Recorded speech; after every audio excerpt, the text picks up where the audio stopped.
Olá, eu sou o professor Roseilton Fernandes, sou engenheiro agrônomo, mestre em manejo de solo e água, doutor em solos e nutrição de plantas e dentro da ciência do solo eu atuo na área de pedologia e educação em solos. Sou profissional desde o ano de 2005, portanto, aproximadamente 21 anos de atuação profissional.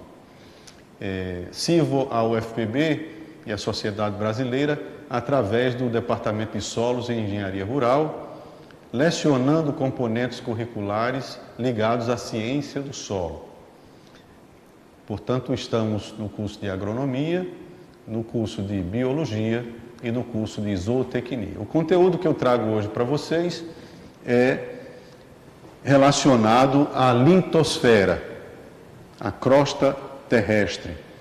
E o conteúdo de hoje, especificamente, relaciona esse conhecimento da geologia denominado de rochas e minerais. Portanto, noções sobre rochas e minerais. Bom, qual seria, dentro da ciência do solo, a importância maior de se estudar rochas e minerais? A importância maior é que toda a matéria mineral do solo, ela é originária da alteração, da decomposição que se deu em rochas e minerais. Não é? Se a gente for entender assim conceitualmente o que seja solo, solo seria a mistura de matéria mineral com material orgânico, né? Também encontramos no solo, na constituição dele, água e oxigênio. Então, dessas quatro partes aí, que nos conectam com as esferas da Terra, né? Se você pensar assim, atmosfera, hidrosfera, biosfera, litosfera, o solo tem conexão com todas essas esferas e recebe influências, portanto, né? Então, toda a matéria mineral do solo se origina de rochas e minerais, né? Vamos conceituar aqui, trazer alguns conceitos, né? O conceito de crosta continental e de crosta oceânica, né? A crosta continental é onde se desenvolveu a civilização. Nós estamos, portanto, numa porção da crosta continental denominada de continente americano, né? Na porção sul do continente americano. E nós temos, de uma maneira geral, na crosta terrestre, na crosta continental, rochas de coloração clara. A denominação clara, na geologia, é denominada de leucocrática. Como exemplo, nós trazemos o granito e o grano diorito, que, se pensarmos em composição química, ricas em silício e em alumínio.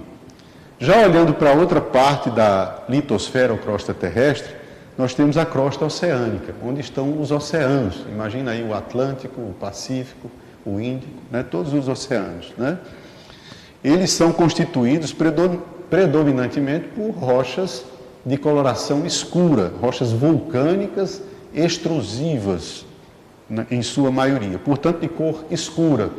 E o termo apropriado para se referir à rocha de cor escura é melanocrática. Lembra de melanina, a substância que diferencia a cor da pele entre nós? Melanocrática. Essa é a maneira de se referir à cor de rocha, né? Exemplo de tipos rochosos que têm essa cor escura, os gabros e os basaltos, que são rochas, como eu falei, vulcânicas, ricas principalmente nesses elementos químicos, silício, magnésio e ferro. Aqui algumas imagens para ilustrar a rocha dos continentes e a rocha dos oceanos, né? Nós temos aqui o granito, né? Que ao lado do gneiss, que é o seu equivalente metamórfico, predomina a base geológica dos continentes. Tá certo? E para esse outro lado aqui, a base geológica dos oceanos. Crosta continental, portanto, crosta oceânica, né? A cor clara, leucocrática, você poderia me perguntar assim, por que leucocrática? E se eu estiver me referindo, professor, a mineral de cor clara? Aí o termo muda um pouquinho, mas você já sabe porque a cor do mineral vai influenciar na cor da rocha, uma vez que ele está contido, né? Mas a cor do mineral clara seria félsico, a cor do mineral escuro seria máfico. Félsico porque ele tem silício e alumínio na composição, máfico porque ele tem magnésio e ferro na composição. Vamos conceituar agora rocha e mineral, rochas e mineral. Se a gente tivesse aqui no curso de geologia, muito provavelmente vocês teriam uma subdivisão da geologia em dois grandes ramos, né? A petrologia, que se ocupa de entender as rochas, né? E de explicar por que elas são daquela maneira, e a mineralogia, que se ocupa de explicar tudo que envolve o universo da mineralogia, né? Formação, né? A parte de cristalografia, composição química, que tudo isso está nos conceitos. Então, qual que seria o conceito de rocha? É um agregado natural, formado por um ou mais minerais, de composição mais ou menos constante, claramente individualizado e que faz parte essencial da crosta terrestre. Eu vou dar um destaque aqui nesse conceito para a questão de ser formado por um ou mais minerais, né? Como chamamos as rochas compostas ou exclusivamente compostas por um mineral? Mono de um, minerálicas, tá certo? E as compostas por mais minerais, que é o que é mais comum, de plural, pluriminerálica. Um exemplo de uma rocha monominerálica, o mármore calcítico, por exemplo, ele é constituído exclusivamente pela calcita, que é o carbonato de cálcio, CaCO3. Já o mais comum é que a rocha seja constituída por mais minerais. O exemplo de um granito. O granito vai ter, obrigatoriamente, um mineral do grupo do quartzo e um mineral do grupo dos feldspatos, podendo ter ou não uma mica, né? Sendo ela branca ou preta, né? No caso, eu estou me referindo à muscovita, a branca, ou a biotita, que é a preta. Certo? Deu exemplo aí do granito, né? Eu poderia citar o gneiss. O gneiss vai ter pelo menos 3 grupos de minerais primários. O grupo do quartzo, o grupo dos feldspatos e o grupo das micas, tendo um representante, né? Nós podemos encontrar, só para que vocês entendam, o quartzo hialino, o quartzo leitoso, o quartzo cor de ametista, o quartzo esverdeado, que ele recebe o nome de amazonita, e por aí vai. E com relação a mineral, né, conceitualmente falando aqui, segundo a literatura, é um sólido homogêneo, formado por processos inorgânicos, não envolve a parte orgânica do solo, a matéria orgânica, por exemplo, ela é formada por restos vegetais e animais, né? Então, restos animais e vegetais não participam do processo de formação de minerais. Ele tem composição química definida, isso é uma parte importante para a gente entender o que seja o mineral, né? Imagina aí o sal de cozinha, que na natureza ele é conhecido como halita, H-A-L-I-T-A, halita, NaCl, né? Ó, composição química definida, cloreto de sódio, apresentando arranjo atômico ordenado e ocorrência natural na crosta terrestre. Alguns desses minerais são possíveis de serem fabricados em laboratórios, né? Sintetizados em laboratórios, mas não têm a mesma importância e o mesmo valor. O próprio diamante ele pode ser fabricado em laboratório, mas a natureza requer uma condição muito específica, é muito difícil inclusive a extração do diamante, por isso que ele é o mineral mais caro e mais raro da natureza, né? E os minerais, de uma forma geral, os recursos minerais, têm diversos usos, né? E importância também. Nós podemos citar aqui que está presente na nossa alimentação, na nossa vestimenta, nos equipamentos que utilizamos, né? Os recursos minerais são fundamentais para o desenvolvimento da humanidade.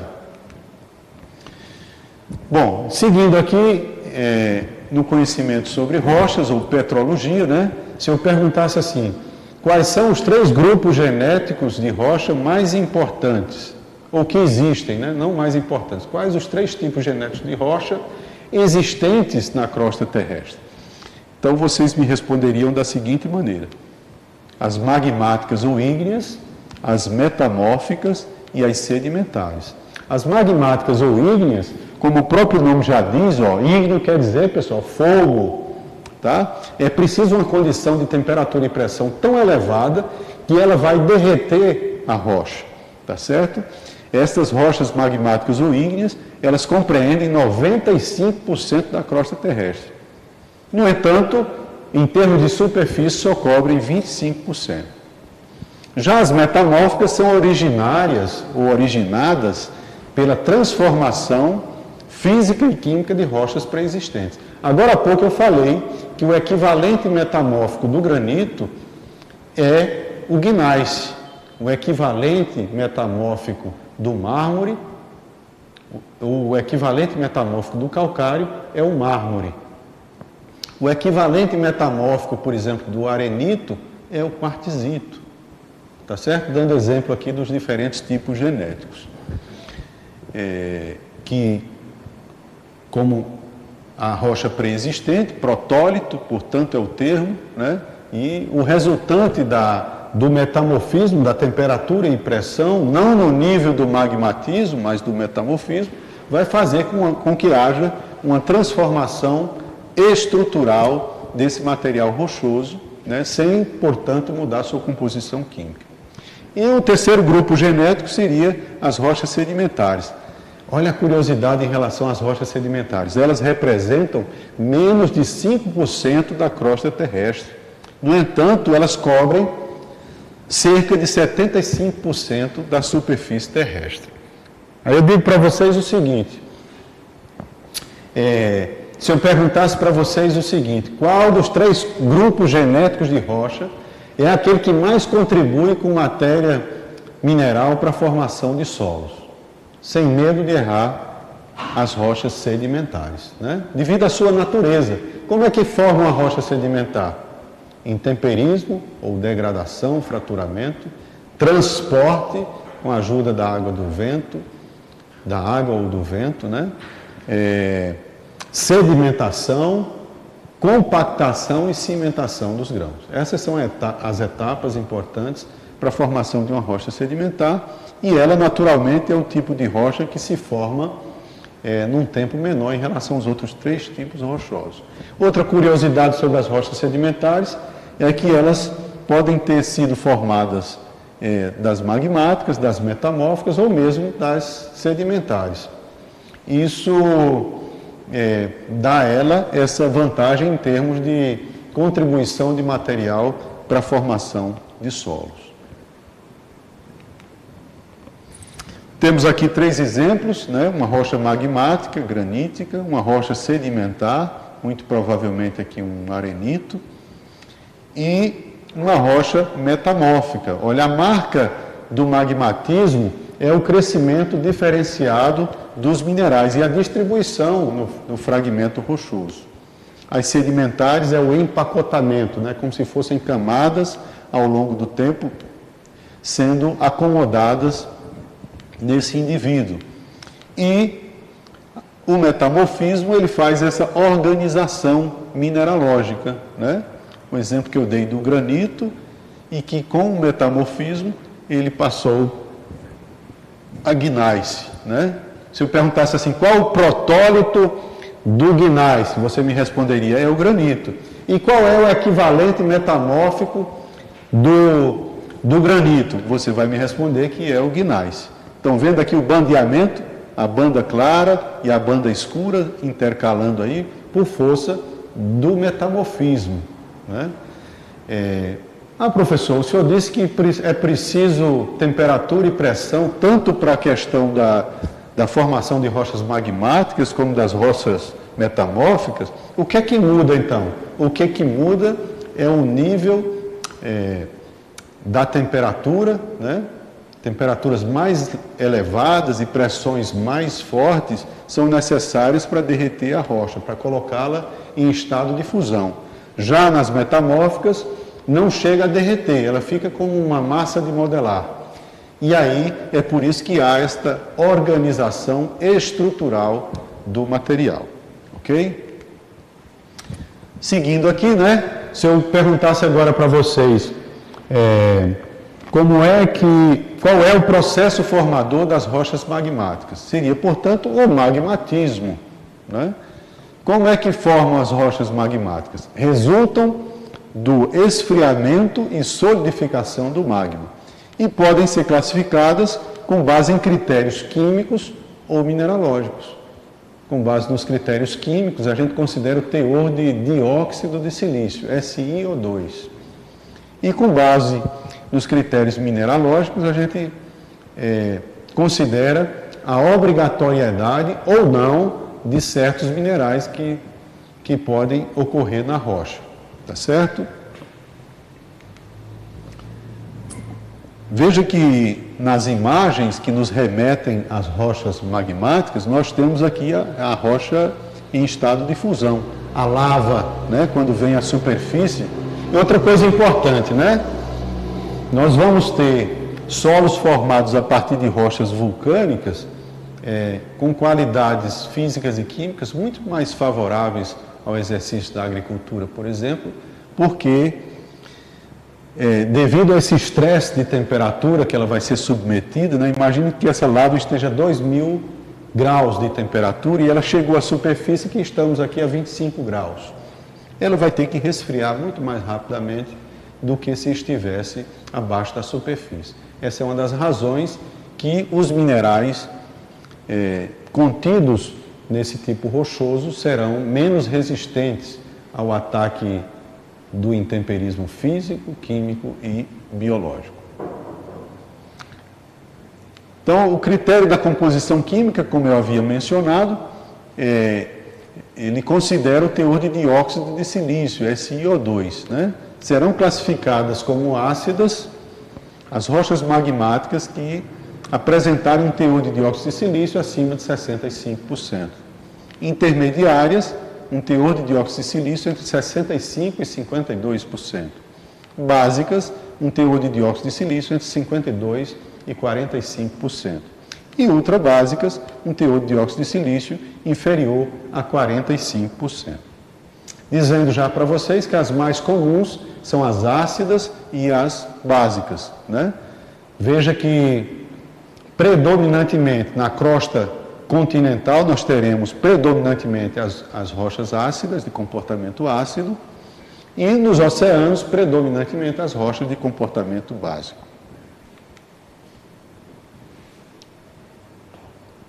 As rochas magmáticas ou ígneas ácidas, elas apresentam coloração clara, portanto a denominação é leucocrática, e como constituintes essenciais vão apresentar minerais de cor clara, que o termo correto é félsico. Dois exemplos aqui de grupos de minerais que têm cor clara, o quartzo e os feldspatos, né? Há uma variação do quartzo e há uma variação dos feldspatos em termos de cores e até de composição também no caso dos feldspatos. Onde que a gente vai encontrar quartzo e feldspato em rochas magmáticas, principalmente? Nos granitos e nos granodioritos. Temos aqui dois exemplos, né? Dois fragmentos de granitos. Agora, imagens, né, sobre rochas intermediárias. Geralmente, elas são de coloração média. Veja, nem é leuco e nem é melano. Ela é meso, coloração média, tipo um café com leite. Coloração média. São constituídas mais ou menos em partes iguais por minerais claros e escuros. Portanto, félsicos e máficos vão contribuir de maneira igual, né, para a composição final da cor das rochas intermediárias e, naturalmente, interfere no seu comportamento. As rochas básicas vão apresentar coloração escura devido à predominância de minerais na cor escura. Exemplos aí de tipos rochosos básicos é o basalto, o diabásio e o gabbro. Temos aqui na primeira imagem um basalto e aqui um gabbro. E com relação às ultrabásicas, trazemos aqui, mesmo não sendo as mais representativas, mas é bom, por curiosidade, né, trazer também aspecto de rochas ultrabásicas, né? Elas vão ser mais exceções em relação ao todo, tá? Serão constituídas por minerais escuros e os tipos rochosos onde a gente vai encontrar rochas ultrabásicas, denominados de peridotito e jacu-piranguito. Duas imagens aí que nos remetem a esses tipos, né? Peridotito, jacu-piranguito. Com relação ao critério da composição mineralógica, eu falei aqui para vocês que diz respeito à presença obrigatória ou não, obrigatória ou essencial, ou acessória, né? Não essencial. Tá certo? Os minerais essenciais têm presença obrigatória na rocha. Os minerais acessórios, presença não obrigatória, não é obrigatório. Pode acontecer ou não. E isso pode fazer toda a diferença, às vezes, na fertilidade, por exemplo, de um determinado terreno ou propriedade.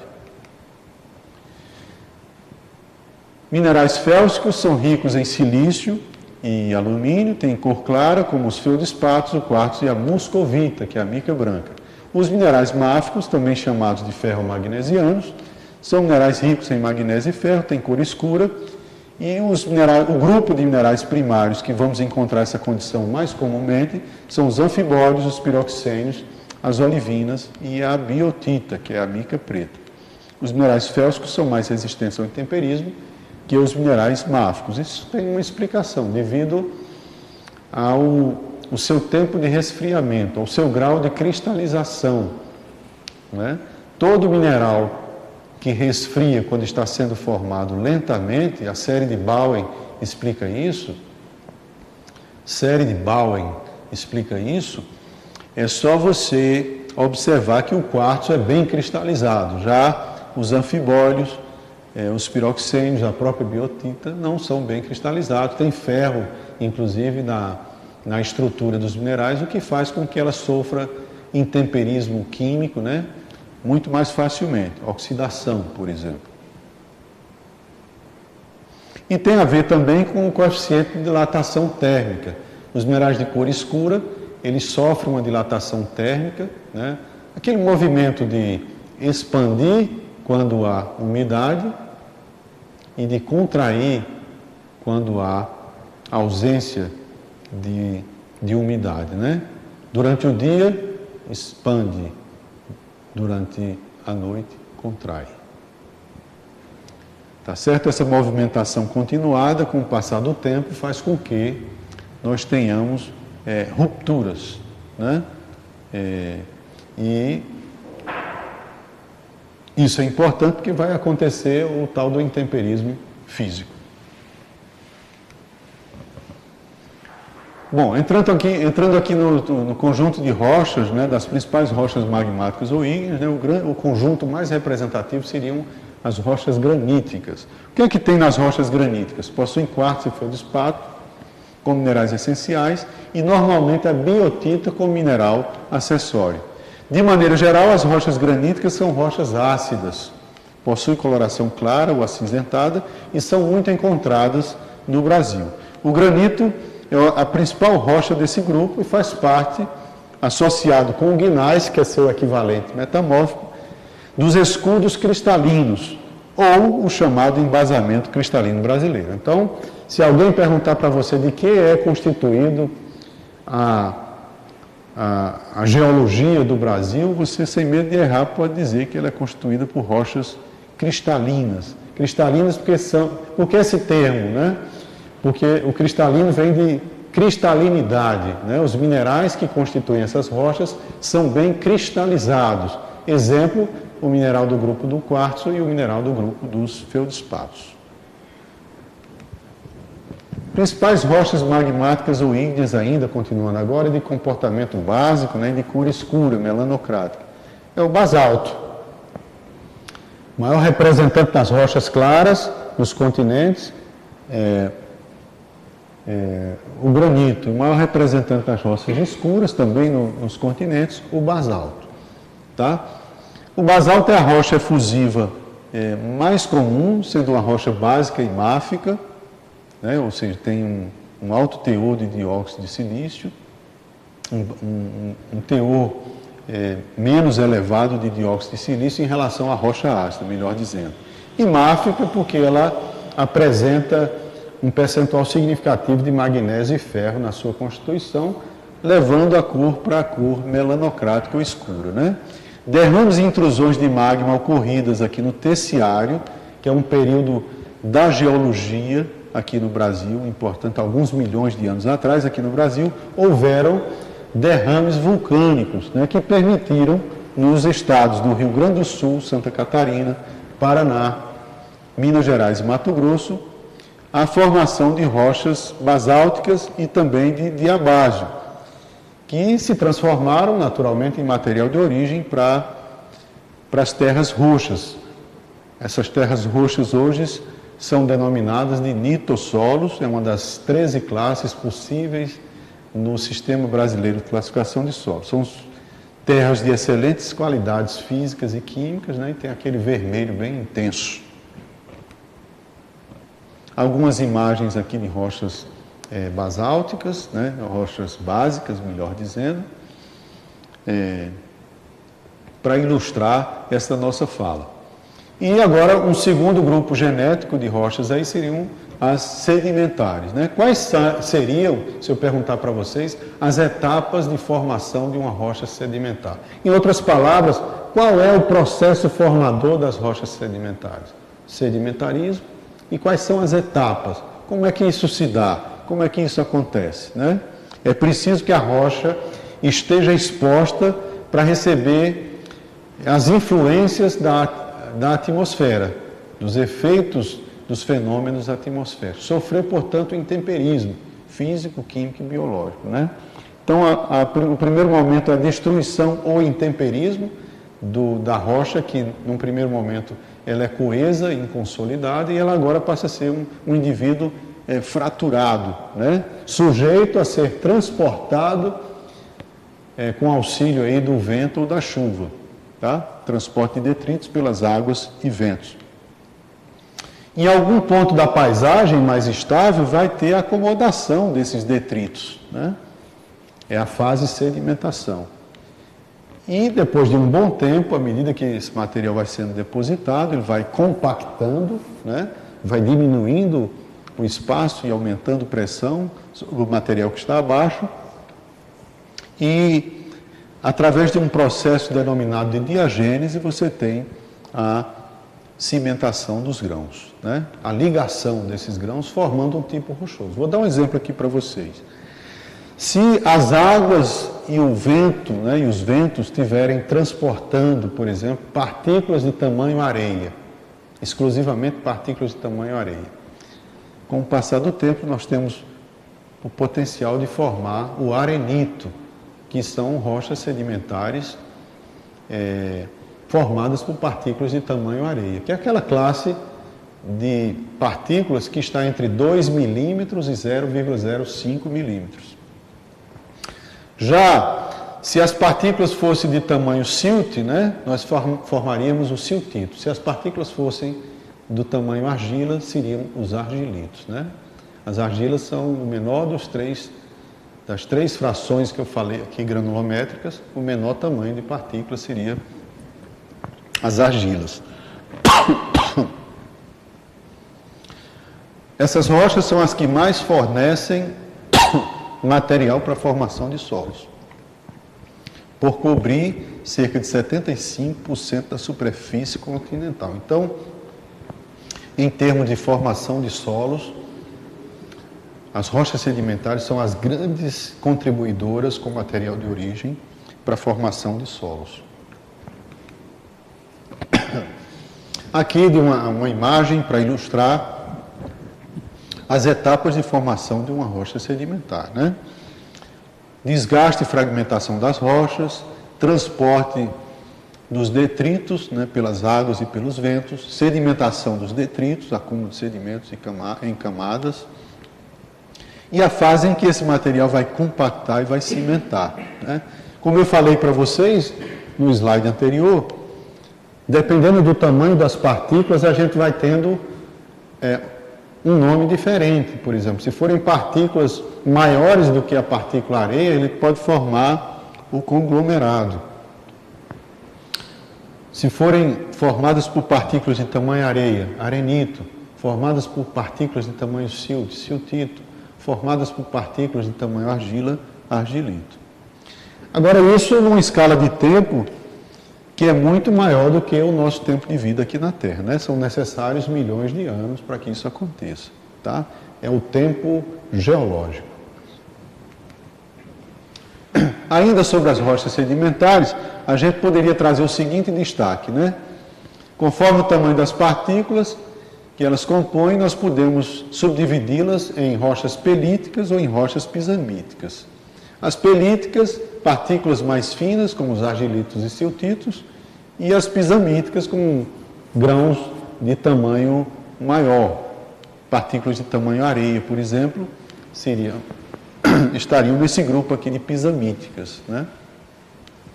Solos derivados de arenito terão maior ou menor fertilidade, dependendo do tipo de cimento. O cimento, dependendo de qual tipo seja, ele pode influenciar na fertilidade de um solo que, em geral, é extremamente pobre se ele for originário de arenito, porque o arenito só tem quartzo na composição, e o quartzo é silício e oxigênio. Então, se o cimento for calcário, ele vai ser mais adequado para fins de agricultura do que se o cimento for silicoso ou ferruginoso. Aqui uma imagem característica de uma rocha sedimentar, né? Esse empacotamento aí. Como se fosse um grande sanduíche, né, que foi formado ao longo do tempo. Aqui mais imagens de rochas sedimentares. Quando você vai à praia, né, vai ver lá as falésias, né, você tem uma amostra disso aqui, dessa organização, porque lá nós temos rochas sedimentares.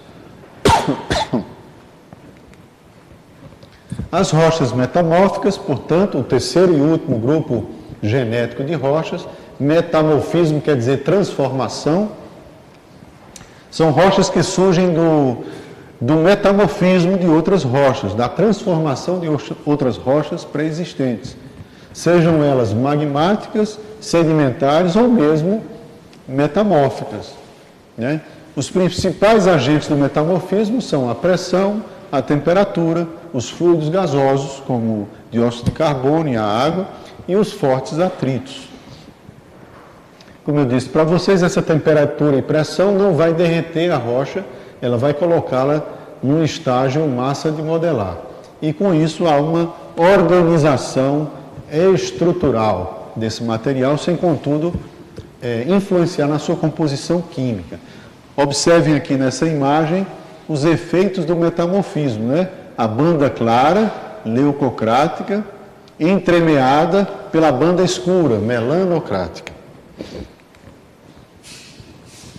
Alguns exemplos aqui de rochas metamórficas, né? A sua rocha original, o protólito, e o seu equivalente metamórfico. Então, dentre as rochas pelíticas de textura fina, colocamos aqui o argilito, o folhelo e o silt, que gerou naturalmente aqui a ardósia, o filito e o mica-xisto.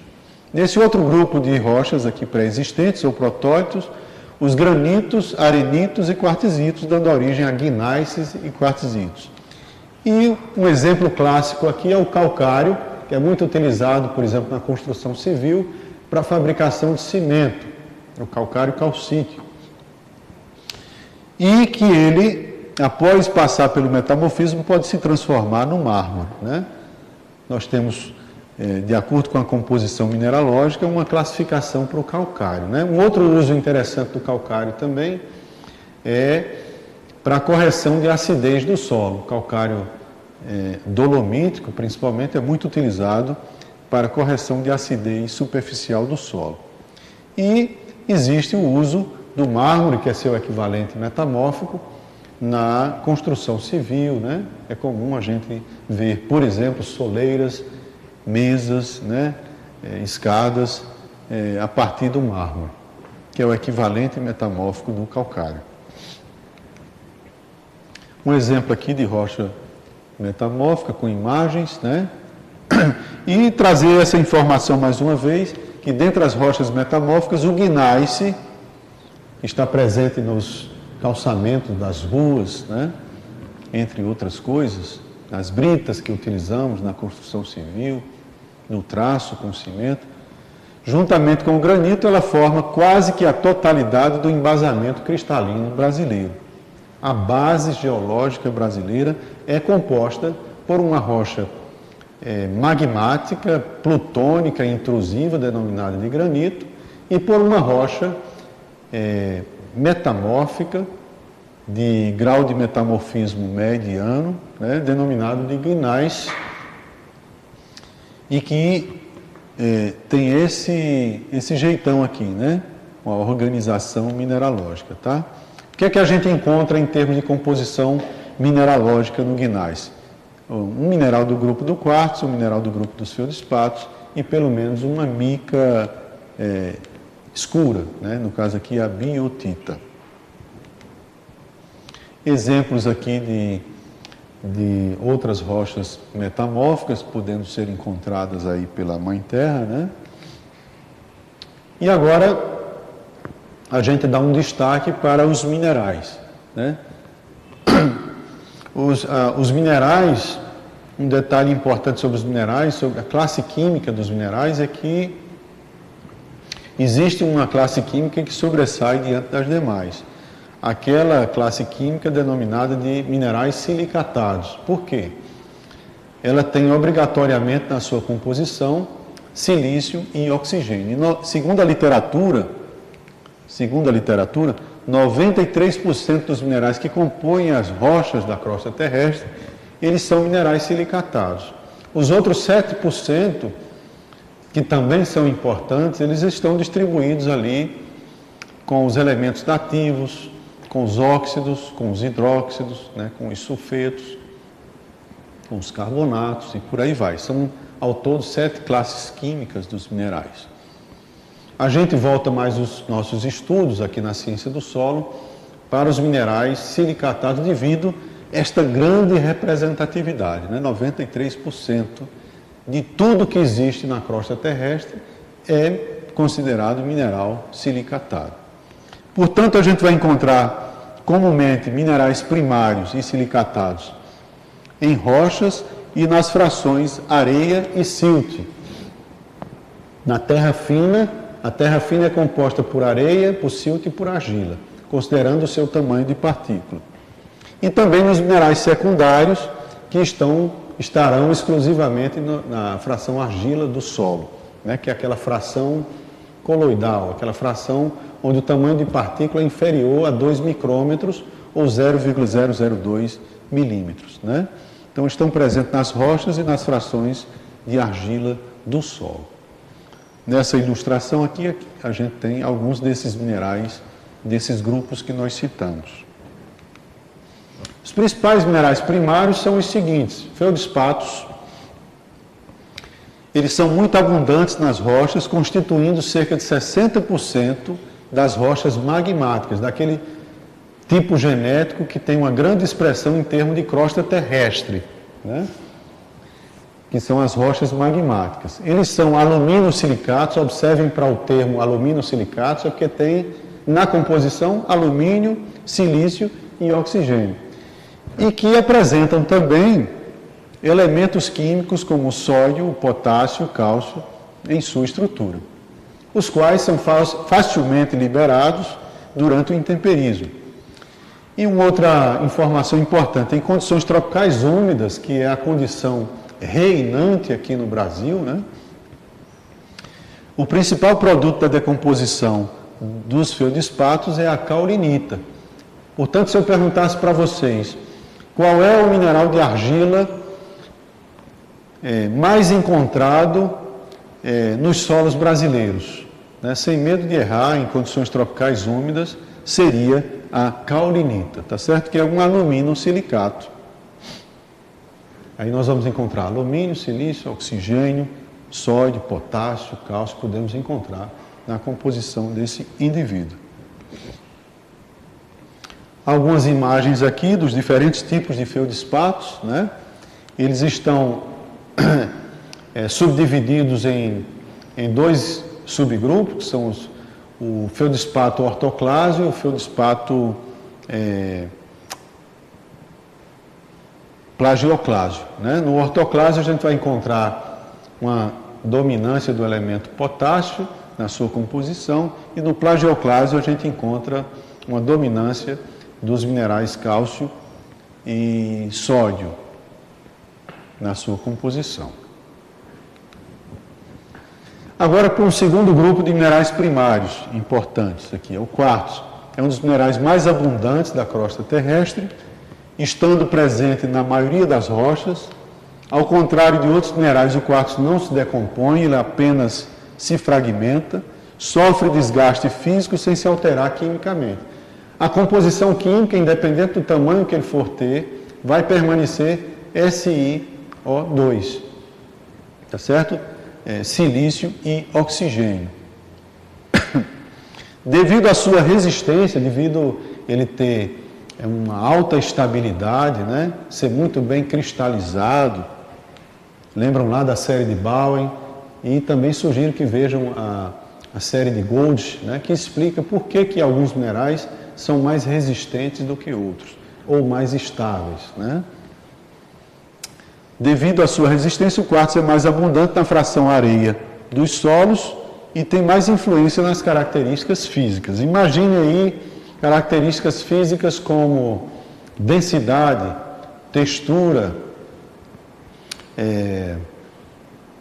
outra característica importante, porosidade, né? Uma série de características físicas que vão ser influenciadas por essa participação mais marcante, né, do mineral quartzo. E aqui uma imagem do quartzo mais raro que existe, que é o mais valorizado também, né, que é o quartzo hialino, né, que ele é quase transparente. Outras variações do quartzo aí, né, devido ao relacionamento que o silício e o oxigênio, né, que esse mineral vai ter com os distintos ambientes, pode dar um colorido muito bonito. Tem o quartzo no tom roxo, tem o quartzo no tom branco, tem o quartzo fumê, tem o quartzo esverdeado, né? Muito bonito. E aqui você tem, inclusive, um apelo comercial, né, para isso. Uso no dia a dia da gente, na parte de tecnologia, né? Imagina um smartphone, um laptop, né, um equipamento eletrônico, ele vai estar constituído, entre outros minerais, do silício, né? O silício vai estar presente na composição de equipamentos eletrônicos. Os principais, outro grupo de minerais primários também importantes são as micas, né? Eu já falei aqui mais de uma vez na mica de cor escura, que podemos chamar popularmente de mica preta, e na mica de cor clara, que chamamos de mica branca. O termo técnico é biotita e muscovita. Professor, o que é que muda na composição da biotita, que é preta, em relação à muscovita, que é branca? A composição. Um diferencial na composição é que na biotita nós vamos ter, além do alumínio, do silício, do oxigênio, nós vamos ter na biotita o magnésio e o ferro, algo que não é possível de observar na muscovita, que é a mica branca. Mas é também um mineral bastante abundante na natureza. Anfibólios e piroxênios, de modo geral, são classificados como minerais máficos e estão presentes nas rochas ígneas básicas. Lembra lá do comportamento ácido, básico, intermediário e ultrabásico? Nas ígneas básicas. São de fácil intemperização e são ricos em elementos essenciais às plantas, principalmente cálcio e magnésio. Aqui uma fotografia para ilustrar como é que a gente encontra a mica preta, né, o biotita na natureza. E aqui também a muscovita. Veja que elas têm a mesma disposição com esse diferencial da coloração. É como se fossem placas. E esse diferencial na composição, que faz toda a diferença quando pensamos em fertilidade do solo, por exemplo. Oferta de elementos químicos para servir as plantas e os animais. Os principais minerais primários ainda, continuando aqui, no grupo dos ferromagnesianos, né, temos os anfibólios e piroxênios, com imagens belíssimas aqui, mostrando que uma marca desses minerais de cor escura, eles vão estar mais presentes em rochas de cor escura, vulcânicas, né, extrusivas principalmente. Então esses grupos de minerais aí vão compor as rochas de coloração escura, as rochas melanocráticas. E por fim, as olivinas, que é um dos representantes típicos dos minerais máficos ou ferromagnesianos, e componentes de algumas rochas básicas e ultrabásicas de importância na formação dos solos. É um mineral de fácil decomposição pelo intemperismo, liberando nutrientes para o solo à medida em que vão sofrendo o intemperismo, né? O intemperismo físico, intemperismo de uma forma geral seria as alterações que um determinado tipo rochoso vai sofrer por influência do intemperismo físico, químico e biológico. O físico tem um papel fundamental que é fraturar a rocha e cada vez, com o passar do tempo, diminuir o seu tamanho de partícula. À medida que isso vai acontecendo e vai chegando ali a entrada da água, do ar, dos organismos vivos, nós vamos tendo distintas reações químicas importantes para o intemperismo químico aconteça, né? Que ele faça o seu papel, que é de transformar aquele ambiente e, ao transformá-lo, né, liberar elementos que são essenciais para a nutrição das plantas e que nós, do reino animal, nos servimos, né, dessa importante função, né, ecossistêmica do solo. Tá? E os principais minerais primários ainda, mais imagens aqui com as olivinas. E a apresentação de hoje se encerra com esse último slide aqui, mostrando esse grupo de minerais primários. Tá certo?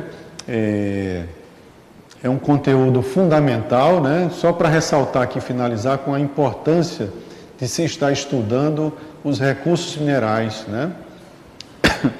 Eles têm uma função fundamental à existência de vida no planeta, inclusive, né?